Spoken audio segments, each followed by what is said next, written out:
Hi everyone, I hope you're well. Gemma here. So I have Samuel who's in year one and Poppy who's in reception. And today I'm going to be reading The Scarecrow's Wedding by the fabulous Julia Donaldson. Betty O'Barley and Harry O'Hay were scarecrows. They scared lots of crows every day. Harry loved Betty and Betty loved Harry. So Harry said, Betty, my beauty, let's marry. Let's have a wedding, the best wedding yet, a wedding that no one will ever forget. Betty agreed, so they hugged and they kissed. Then Betty said, Harry dear, let's make a list. Just as you say, answered Harry O'Hay. So they wrote down the things they would need on the day. A dress of white feathers, a necklace of shells, lots of pink flowers, 2 rings and some bells. Then Harry gave Betty O'Barley his arm, and the Scarecrow set off on a hunt round the farm. They hadn't gone far when they spotted some geese. Oh, geese, if you'll give us a feather apiece, you could come to our wedding, the best wedding yet, the wedding that no one will ever forget. We will, honked the geese, and they each gave a feather. A spider friend offered to sew them together. Hooray, cried the Scarecrows, they hugged and they kissed, and they hurried back home and crossed dress off their list. Then Harry gave Betty O'Barley his arm, and they set off once more on their hunt round the farm. They hadn't gone far when some cows gathered round. The bells round their necks made a wonderful sound. Ding-a-ling-ding, ding-a-ding-ding. Oh, cows, will you please come and make your bells ring for our wonderful wedding, the best wedding yet, the wedding that no one will ever forget. Yes, mooed the cows, we will tinkle our bells. Then a crab scuttled up with a necklace of shells. Some mice found 2 rings in a bin, they were certain. The rings had belonged to an old farmhouse curtain. Hooray, cried the Scarecrows. They hugged and they kissed. Pink flowers are the only things left on our list. Then Harry said, Betty dear, I can find those. Why don't I pick some whilst you have a doze? Pink flowers, buzzed a big stripy bee. I can help you, I can find you a field of pink flowers, follow me. So the bee led the way and they travelled for hours till they came to a field full of pretty pink flowers.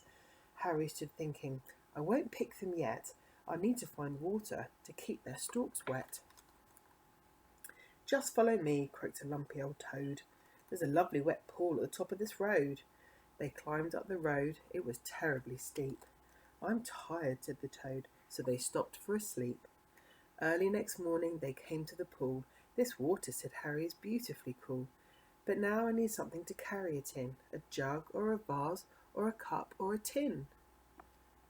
I think I can help, said a small swirly snail. I can show you the way to a very fine pail. So the snail and the Scarecrow set off on their way, but the snail was so slow. It took more than a day. Betty was worried. What's happened to Harry? Where is the Scarecrow I'm planning to marry? The farmer came by with a frown on his face, and he made a new Scarecrow to take Harry's place. Good, eh? Said the Scarecrow. I'm Reginald Rake. He took Betty's hand and he gave it a shake. Together, he told her, we make a fine pair. You're really quite pretty, apart from your hair. Then he jumped on the tractor and told her, hop in, I'm a really fast driver. Let's go for a spin. But Betty said, no, I must wait here for Harry. He is the Scarecrow I'm going to marry. We're planning our wedding, the best wedding yet, the wedding that no one will ever forget. Reginald laughed. You'll be waiting forever. Forget about Harry. I bet he's not clever. I must be the cleverest Scarecrow alive. I can sing lots of songs. I can dance. I can drive. I'm dashing. I'm daring. I'm cool as can be. I can even blow smoke rings. Just watch me and see. He took out a big fat cigar from a packet the farmer had foolishly left in his jacket. But smoking is bad for you, Betty exclaimed. Really, you ought to be feeling ashamed. Don't be a fusspot, said Reginald Rake. My smoke rings are staggering, make no mistake. He struck up a light and he tried hard to smoke, but straight away started to splutter and choke. What happened next was completely unplanned. The lighted cigar tumbled out of his hand. It fell to the ground and it started a fire. Betty screamed, help, as the flames flickered higher. But Reginald Rake said, I'd better be off. and he bounded away with a terrible cough. Then suddenly, who should appear on the farm but Harry O'Hay with a pail on his arm. "Betty," he cried, "my own future wife." He poured on the water and saved Betty's life. Then they picked up the flowers, they hugged and they kissed, and they said, "Now that's everything crossed off the list." So Betty O'Barley and Harry O'Hay wed one another the very next day, and everyone, even the snail who was late, said, "Don't they look happy, and don't they look great?" This, they agreed as they sprinkled confetti over Harry O'Hay and his beautiful Betty, is the best wedding ever, the best wedding yet, the wedding that no one will ever forget. The end. Thanks for listening, guys. See you soon.